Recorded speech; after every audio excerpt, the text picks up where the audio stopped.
আজিৰ এই সভাত মই অসম চৰকাৰে শেহতীয়াকৈ লোৱা কেইবাটাও নতুন কামৰ বিষয়ে আপোনালোকক মই জনাব বিচাৰিছোঁ। আজি আমাৰ বাজেট হৈ গ'ল। এইবাৰ বাজেটত আমি সিদ্ধান্ত লৈছোঁ যে ইয়াৰ ইলেকশ্যনৰ আগতে আমি অসমত প্ৰথমতে 22 লাখ লোকক অৰুণোদয় আঁচনি দিছিলোঁ। ইলেকশ্যনৰ পিছত আমি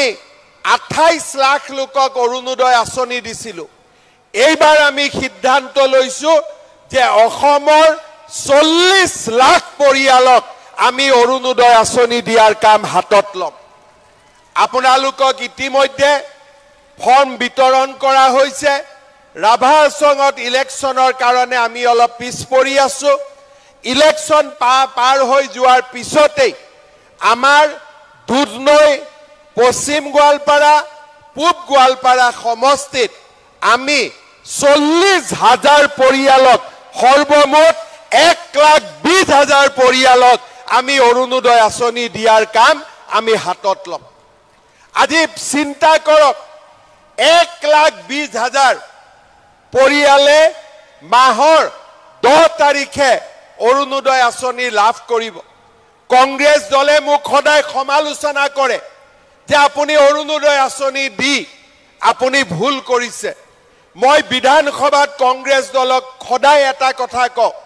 যে দুখীয়া আৰু দৰিদ্ৰ লোকক সহায় কৰাটোৱে হৈছে চৰকাৰৰ প্ৰধান কাম। আজি দুখীয়া মানুহসকলে বাট চাই ৰয় যে কেতিয়া অৰুণোদয় টকা সোমাব, কেতিয়া অৰুণোদয় টকা সোমাব। কিন্তু কংগ্ৰেছ দলে দুখীয়া মানুহক ভাল নাপায় আৰু তাৰ কাৰণে তেওঁলোকে দিনে ৰাতিয়ে অৰুণোদয় আঁচনিক সমালোচনা কৰে। মই কংগ্ৰেছক এটাই কথা কৈছোঁ, আপোনালোকে যেইবাৰ অৰুণোদয় আঁচনিক সমালোচনা কৰিব, সিমানেই মই বেছিকৈ অৰুণোদয় আঁচনি ৰাইজৰ মাজত দি থাকিম। আপোনালোকে মোক সমালোচনা কৰক, মই অৰুণোদয় বেছিকৈ দি গৈ থাকিম। দিব লাগে নে নাই? নোপোৱা মানুহবিলাকে পাব লাগে নে নাই? এইখিনি কংগ্ৰেছৰ মানুহখিনিক অলপ বুজাই দিব আপোনালোকে যে আমাক লাগে আৰু আমাক লাগা কামটোৱে মুখ্যমন্ত্ৰীয়ে কৰি আছে। আমি মুখ্যমন্ত্ৰী ডাঙৰীয়াক সমৰ্থন কৰিছোঁ। শ্ৰদ্ধাৰ ৰাইজ, যিবিলাক পৰিয়ালৰ হাতত ৰেচন কাৰ্ড নাছিলে, যোৱা এবছৰত আমি নতুনকৈ বহুত পৰিয়ালক ৰেচন কাৰ্ড দিলোঁ। এই পঞ্চায়ত ইলেকশ্যনৰ পিছত আমি আৰু 6 লাখ পৰিয়ালক আমি ৰেচন কাৰ্ড দিম। আগতে ৰেচন কাৰ্ডত আপোনালোকে বিনামূল্যত চাউল পাইছিলে। এতিয়া আমি সিদ্ধান্ত লৈছোঁ যে ৰেচন কাৰ্ডত বজাৰতকৈ 25 টকা কম দামত আমি আপোনালোকক 1 কেজি দালিও আপোনালোকক ৰেচন কাৰ্ডৰ জৰিয়তে আমি দিম। সেই সিদ্ধান্তও আমি লৈছোঁ। দালিৰ লগতে আমি ৰেচন কাৰ্ডত আপোনালোকক 1 কেজিকৈ চেনিও বজাৰতকৈ 25 টকা কম দামত আমি দিয়া আৰম্ভ কৰিম। আৰু বজাৰতকৈ 10 টকা কম দামত আমি নিমখো আপোনালোকক ৰেচন কাৰ্ডৰ জৰিয়তে দিয়াৰ কাম আৰম্ভ কৰিম। আগতে পাইছিলে মাত্ৰ চাউল, কিন্তু বিনামূলীয়া চাউল আমাক মোদী ডাঙৰীয়াই দি আছে, মোদী ডাঙৰীয়াই দি থাকিব। কিন্তু চাউলৰ লগতে দুখীয়া মানুহৰ যাতে আৰু সহায় হয়, তাৰ কাৰণে বজাৰতকৈ 25 টকা দামত আমি আপোনালোকক এতিয়াৰ পৰা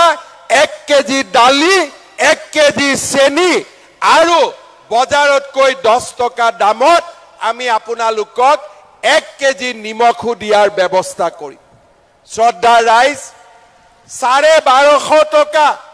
অৰুণোদয়ত পালোঁ, চাউল বিনামূলীয়াকৈ পালোঁ, আৰু তাৰ উপৰিও দালি, নিমখ, চেনি এই 3টা সামগ্ৰীও আমি ৰেচন কাৰ্ডৰ দোকানৰ পৰা এতিয়াৰ পৰা আমি লাভ কৰিম। শ্ৰদ্ধাৰ ৰাইজ, ইয়াৰ আগতে অসমত কোনো চৰকাৰে এই ধৰণে দুখীয়া মানুহৰ কাৰণে কাম কৰিব বিচৰা নাছিল শ্ৰদ্ধাৰ ৰাইজ এইবাৰ আমি সিদ্ধান্ত লৈছো যে প্ৰত্যেকবাৰে ৰাইজে মোক অনুৰোধ কৰে যে ইলেক্ট্ৰিচিটিৰ মাচুলটো অলপমান কমাই দিব লাগে মই আপোনালোকক ঘোষণা কৰি ভাল পাইছো যে 1 এপ্ৰিলৰ পৰা আমি ইলেক্ট্ৰিচিটিৰ বিলু প্ৰতি ইউনিটত 1 টকাকৈ আমি দাম কমাই দিবৰ বাবে আমি সিদ্ধান্ত লৈছো এই 1 এপ্ৰিলৰ পৰা ইলেক্ট্ৰিচিটিত যদি আগতে আপোনালোকে 6 টকা প্ৰতি ইউনিটত দিছিলে 1 এপ্ৰিলৰ পৰা আমি 1 টকা দাম কমাই দিম আৰু বছৰৰ শেষৰ ফালে যদি আমাৰ অৱস্থা ভাল হৈ থাকে মই ইলেক্ট্ৰিচিটি বিল আৰু 1 টকা বছৰৰ শেষৰ ফালে কমাই দিয়াৰ বাবে চেষ্টা কৰিম 1 টকা 1 এপ্ৰিলৰ পৰা কমিব আৰু বছৰৰ শেষৰ ফালে আৰু 1 টকাকৈ কমাই দিয়াৰ বাবে আমি মনত চিন্তা ৰাখি থৈছো শ্ৰদ্ধাৰ ৰাইজ আমাৰ চৰকাৰ আগতে অহাৰ আগতে আমাৰ কৃষকৰ পৰা কোনেও ধান নিকিনিছিল সৰিয়হ নিকিনিছিল মাত্ৰ 600 টকা কুইণ্টলত আমাৰ দুখীয়া মানুহে ধান বিক্ৰী কৰি দিছিল আমাৰ চৰকাৰ অহাৰ পিছত আমি 600 টকাক প্ৰথমতে 1800 টকালৈ বঢ়াই দিলো যে 1 কেজি ধান 1 কুইণ্টল ধান কৃষকে 1800 টকা পাব চাওঁতে চাওঁতে মুদি ডাঙৰীয়াই এই দাম বঢ়াই লৈ গৈ থাকিলে আৰু এইবাৰ আমাৰ কৃষকৰ পৰা ধান মুদি ডাঙৰীয়াই 2300 টকাত কিনিছে এই 1 এপ্ৰিলৰ পৰা মুদি ডাঙৰীয়াই ধানৰ মূল্য 2300 টকা দিছে আৰু অসম চৰকাৰে তাৰ লগত আৰু 250 টকা যোগ কৰি দিব 1 এপ্ৰিলৰ পৰা চৰকাৰক আপোনালোকে ধান বিক্ৰী কৰিলে 2550 টকা পাৰ কুইণ্টলত মানুহে লাভ কৰিব 600 টকা আছিলে 600 টকাৰ পৰা আজি আমি 1 কুইণ্টল ধানৰ দাম 2550 টকালৈকে আমি বৃদ্ধি কৰিলো আমাৰ ৰাইজৰ কংগ্ৰেছৰ দিনত মুদি ডাঙৰীয়াই ঘৰ দিয়ে কিন্তু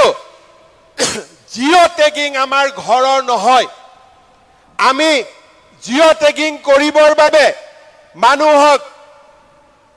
25,000 20,000 টকা ঘোষ দিবলগীয়া হৈছিল এইবাৰ আমি নিয়ম কৰিলো যে জিঅ' টেগিং কৰিবৰ বাবে আমি কাকো ঘোষ দিব নালাগে আমাৰ জীৱিকা সখী বাইদেউসকলে আমাৰ ঘৰত আহি ঘৰৰ জিঅ' টেগিং কৰিব আৰু যদি বাইদেউসকলেও কিবা কাৰণত আমাৰ ঘৰৰ জিঅ' টেগিং নকৰে আমি নিজৰ ঘৰৰ জিঅ' টেগিং আমি নিজেই কৰিব পাৰিম আমি কাকো 1 টকাও দিব নালাগে আজি তাৰ ফলত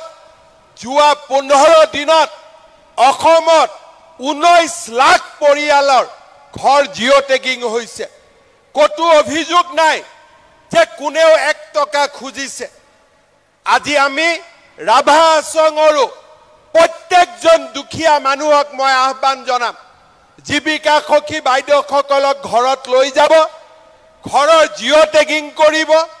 আৰু যদি কোনোবাই আমাৰ জিঅ' টেগিং নকৰে আমি 3 তাৰিখৰ পৰা 15 তাৰিখৰ ভিতৰত নিজৰ জিঅ' টেগিং নিজে কৰাৰ কাৰণেও আমি সুবিধা কৰি দিম যাতে কাৰো ওচৰত আমি হাত পাতিব নালাগে আপোনালোকে চিন্তা কৰক আগত কোন চৰকাৰে অৰুণোদয় ধন ধান কিনাৰ ধন ইলেক্ট্ৰিচিটিৰ দাম প্ৰত্যেক বছৰত বাঢ়ি যায় কমাৰ কথা আমি জীৱনত শুনা নাছিলো এতিয়া দাম কমিব আৰম্ভ কৰিছে চাউলৰ লগত দালি নিমখ চেনি পোৱা আৰম্ভ হ'ব এই কামবিলাক প্ৰধানমন্ত্ৰী নৰেন্দ্ৰ মোদী ডাঙৰীয়া বিজেপি চৰকাৰ টংকেশ্বৰ ৰাভা এই কামবিলাক আজি আমি আপোনালোকৰ কাৰণে কৰিব পাৰিছো কংগ্ৰেছে কেতিয়াও দুখীয়া মানুহৰ কাৰণে একো কাম কৰা নাছিল শ্ৰদ্ধা ৰাইজ এইবাৰ আমি সিদ্ধান্ত লৈছো যে আমাৰ ছোৱালীবিলাক যেতিয়া 11 পঢ়িব 12 পঢ়িব প্ৰত্যেকজনী ছোৱালীক আমি তেওঁলোকৰ বেংক একাউণ্টত আমি নিযুত মইনা আঁচনি দিছো আমি ইউনিভাৰ্চিটিত যোৱা ছোৱালীবিলাকক আমি নিযুত মইনা আঁচনি দিছো মোক লৰাবিলাকে খুধি থাকে যে মামা আমাৰ কাৰণে একো নকৰে নেকি এইবাৰ আমি নতুনকৈ সিদ্ধান্ত লৈছো যে বিএ পাছ কৰাৰ পিছত এক বছৰ লৰা ছোৱালীয়ে যাতে চাকৰিৰ ইন্টাৰভিউ দিব পাৰে ইন্টাৰভিউৰ মাসুল দিব পাৰে পৰীক্ষা দিবৰ বাবে যদি গুৱাহাটীত যাব লাগে গুৱাহাটীত যাব পাৰে বিএ পাছ কৰা প্ৰত্যেকটো লৰাক আমি এক বছৰৰ কাৰণে মাহত ২৫০০ টকাকৈ আমি দি থাকিম যাতে সি কাৰো ওচৰত হাত পাতিব নালাগে আজি মই বিএ পাছ কৰিলো দেউতা মাই মোক বাৰে বাৰে টকা দিব নোৱাৰে চাকৰি এটা পাওঁতেও এবছৰ মোক সময় লাগে আৰু এই গোটেই বছৰটো আমাৰ চৰকাৰে সেই লৰাজনৰ বেংক একাউণ্টত আমি ২৫০০ টকাকৈ আমি দি থাকিম শ্ৰদ্ধা ৰাইজ মহিলাসকলৰ বাবে আমি এটাৰ পিছত এটা নতুন আঁচনি অৰুণোদয় নিযুত মইনা অহা ১ এপ্ৰিলত মই বিহালীলৈকে যাম আৰু তাত নতুন আৰু এটা আঁচনি আৰম্ভ কৰিম যাৰ বিষয়ে আপোনালোকে জানে যে প্ৰত্যেক গৰাকী মহিলা আত্মসহায়ক গোটৰ সদস্যলৈ ১০,০০০ টকাকৈ যি দিয়াৰ আঁচনি আছিল ১ তাৰিখে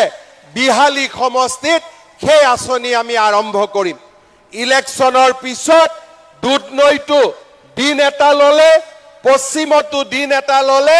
পূবতো দিন এটা ললে মই আপোনালোকৰ মাজত আহিম আৰু আপোনালোকক ১০,০০০ টকাৰ চেক প্ৰত্যেক গৰাকী মহিলা আত্মসহায়ক গোটৰ সদস্যৰ হাতত মই তুলি দিম শ্ৰদ্ধাৰ আই মাতৃসকল ১০,০০০ টকাটোতে কিন্তু আপোনালোকে ৰেষ্ট ল'ব নোৱাৰিব এই ১০,০০০ টকাটো আপোনালোকে ভাল কৰি ব্যৱহাৰ কৰিব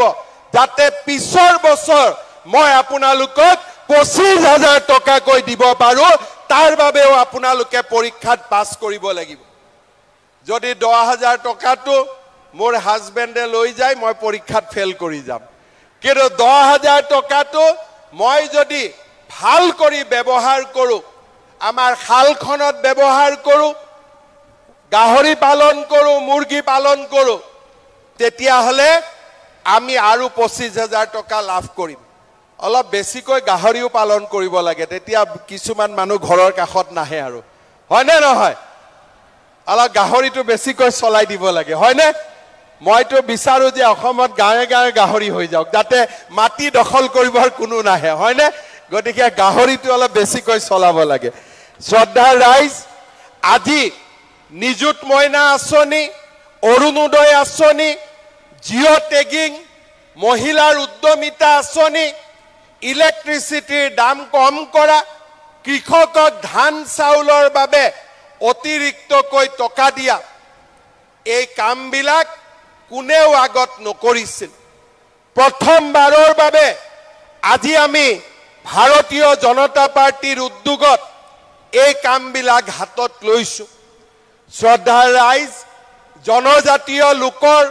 উপাসনাস্থলী আৰু তেওঁলোকৰ সংস্কৃতিক ধৰি ৰাখিবৰ বাবে আমি নিৰন্তৰ কাম কৰি আহিছো আজি আমি ৰাভাহাছং পৰিষদীয় এলেকাত এৰি মুগা চোম গছৰ ৰোপণ আৰু তাৰ জৰিয়তে আমাৰ আই মাতৃসকলক স্বাৱলম্বী কৰাৰ বাবে আমি নিশ্চিত আঁচনি গ্ৰহণ কৰিছো মই আপোনালোকক জনাবলৈ পাই ভাল পাইছো যে আমাৰ সকলোৰে প্ৰচেষ্টাত আমাৰ দুধনৈত ইতিমধ্যে আয়ুৰ্বেদিক কলেজৰ নিৰ্মাণৰ কাম আৰম্ভ হৈছে, দীনদয়াল মহাবিদ্যালয়ৰ কাম আৰম্ভ হৈছে আৰু খুব কম দিনৰ ভিতৰতে আমাৰ গোৱালপাৰা দুধনৈত আমি মেডিকেল কলেজৰ নিৰ্মাণৰ কাম আমি আৰম্ভ কৰিম, যাতে আমাৰ গোৱালপাৰা জিলাই মেডিকেল কলেজো লাভ কৰিব পাৰে। শ্ৰদ্ধা ৰাইজ, আপোনালোকে জানে ৰাভা হাছং এৰিয়াৰ ৰাস্তা ঘাট উন্নয়ন, কৃষ্ণাইৰ পৰা মেণ্ডি পথাৰলৈ যোৱা ৰাস্তাকে ধৰি আমি এই অঞ্চলৰ উন্নয়নৰ বাবে নিৰন্তৰ কাম কৰি আহিছোঁ। আমাৰ ৰাভা জনগোষ্ঠীৰ আৰু আমাৰ অসমৰ কিংবদন্তি ৰজা আজি দদানৰ নামেৰে আমি সমগ্ৰ ৰাজ্যতে খেল মহাৰণৰ দৰে কাৰ্যসূচীও আৰম্ভ কৰিছোঁ। ইয়াৰ আগতে ৰজা দদানক কোনেও স্বীকৃতি দিয়া নাছিল। প্ৰথমবাৰৰ বাবে বিজেপি আৰু ৰাভা হাছং যৌথ সংগ্ৰাম কমিটিয়ে দদানৰ শৌৰ্য বীৰ্য ধুবুৰীৰ পৰা শদিয়ালৈ লৈ যোৱাত সফল হৈছে। আজি অসমৰ মানুহে দদানৰ বিষয়ে জানিব পাৰিছে। মই আশা কৰোঁ যেনেকৈ আমি লাচিত বৰফুকনক বিশ্ব মঞ্চলৈ লৈ গৈছোঁ, তেনেকে আমাৰ দিনতে ৰজা দদানক অকল মাত্ৰ ধুবুৰী আৰু শদিয়া নহয়, আমি নতুন দিল্লীলৈও আমি ভাৰতবৰ্ষৰ চুকে কোণে লৈ যোৱাৰ বাবেও আমি আমাৰ কাম আমি হাতত ল'ম। শ্ৰদ্ধা ৰাইজ, ৰাভা হাছং স্বায়ত্তশাসিত পৰিষদক সাংবিধানিক স্বীকৃতি দিয়াৰ বাবে ইতিমধ্যেই ৰাজ্য চৰকাৰে অনুমোদন জনাইছে, কেন্দ্ৰীয় চৰকাৰৰ লগত আলোচনা আৰম্ভ হৈছে আৰু মই জানুৱাৰী মাহত প্ৰতিশ্ৰুতি দি যোৱাৰ দৰে খুব সোনকালে গৃহমন্ত্ৰী অমিত শ্বাহ ডাঙৰীয়াৰ উপস্থিতিত ৰাভা হাছং আৰু অসম চৰকাৰৰ ত্ৰিপাক্ষিক বৈঠকো অনুষ্ঠিত কৰাৰ বাবে ব্যৱস্থা হাতত ল'ম। শ্ৰদ্ধাৰ ৰাইজ, অলপ আগতে মই টংকেশ্বৰ ৰাভা ডাঙৰীয়াৰ লগত কথা পাতিছোঁ। আমাৰ ৰাভা সমাজৰ যিসকল লোকে চৰকাৰী মাটিত আছে, বড়ো সমাজৰ যিসকল লোক চৰকাৰী মাটিত আছে, আমাৰ থলুৱা লোকসকল যিসকল চৰকাৰী মাটিত আছে, তেওঁলোকক মাটিৰ পট্টা দিবৰ বাবে আমি বসুন্ধৰা আঁচনিৰ কাম আৰম্ভ কৰিছোঁ। মই আমাৰ ৰাভা হাছং স্বায়ত্তশাসিত পৰিষদৰ নিৰ্বাচিত হ'বলগীয়া সদস্যসকলক অনুৰোধ কৰিম, আপোনালোকে ইলেকশ্যনত জিকাৰ পিছত অন্তত আমাৰ জনজাতীয় লোকসকলে যাতে ট্ৰাইবেল ফৰেষ্ট লেণ্ড ৰাইটছ পায় আৰু বসুন্ধৰা আঁচনিৰ জৰিয়তে প্ৰতিগৰাকী থলুৱা লোকে যাতে মাটিৰ অধিকাৰ পায়, তাৰ কাৰণে আপোনালোকে কাম কৰিব। মই এদিন নিজে গোৱালপাৰাত আহি ডিচিৰ লগত একেলগে মিটিং কৰিম, যাতে আমাৰ গোৱালপাৰা জিলাৰ প্ৰতিটো থলুৱা পৰিয়ালে, প্ৰতিটো জনজাতীয় পৰিয়ালে মাটিৰ অধিকাৰ লাভ কৰিব পাৰে, তাৰ বাবে আমি একেলগে কাম কৰিম। শ্ৰদ্ধা ৰাইজ, এই নিৰ্বাচন এটা গুৰুত্বপূৰ্ণ নিৰ্বাচন। ইয়াৰ ঠিক পিছতেই আমাৰ অসম বিধানসভাৰ নিৰ্বাচনো অনুষ্ঠিত হ'ব। ৰাভা হাছঙত এই নিৰ্বাচনে অসমৰ ৰাইজকো মেছেজ দিব যে আমাৰ ভৱিষ্যত বিজেপি, আমাৰ ভৱিষ্যত ৰাভা হাছং যৌথ সংগ্ৰাম সমিতি। আৰু সেইবাবে মই আপোনালোকক অনুৰোধ কৰিম, কোনেও যাতে ভুলতেও কংগ্ৰেছ দলক ভোট নিদিয়ে, সকলোৱে টিভিত ভোট দিব, নহ'লে পদুম ফুলত ভোট দিব আৰু নৰেন্দ্ৰ মোদী ডাঙৰীয়াক সমৰ্থন কৰিব। হ'বনে নাই? কোনে কোনে ভোট দিব টিভিত? হাত দাঙকচোন। পদুম ফুলত কোনে কোনে ভোট দিব? হাত দাঙক। পদুম মানে টিভি, টিভি মানে পদুম, হয়নে নহয়? চবে দিবতো। আজিৰ পৰা কি হ'ল? ভণ্টিজনী কি হ'ল বাবা? যা ফটক কৰি এম্বুলেন্স এখনত লৈ যা। পুলিচ এছপি কোন আছে আমাৰ পুলিচৰ কোন আছে অলপ হস্পিটালত লৈ যাওক গাড়ী এখনত ফটক কৰি এই কিশোৰ আমাৰ গাড়ী এখনত লৈ যাওক আমাৰ মোৰ গাড়ী হওক যি হওক ফটক কৰি এই মোৰ গাড়ীখন লৈ জানা এছপি সাহেব মোৰ গাড়ীখনত পঠাই দিয়ক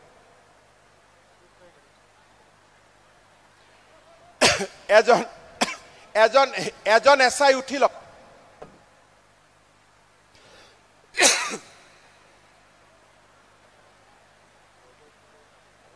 হ'ব চিন্তা নাই গৰমত অলপমান সৰু ছোৱালী নহয় গৰম লাগিছে অলপমান এতিয়া বুজি পালে নাই ক'ত ভোট দিব লাগে ক'ত দিব লাগিব অলপ ডাঙৰ কৰি মোৰ কাণখন কলা হৈ আছে ক'ত ভোট দিব লাগিব আৰু ক'ত দিব লাগিব 100% সকলোৱে দিব তেতিয়ালে মোৰ লগত একেলগে ক'ব ভাৰত মাতা কি নৰেন্দ্ৰ মোদী টংকেশ্বৰ ৰাভা দিলীপ শইকীয়া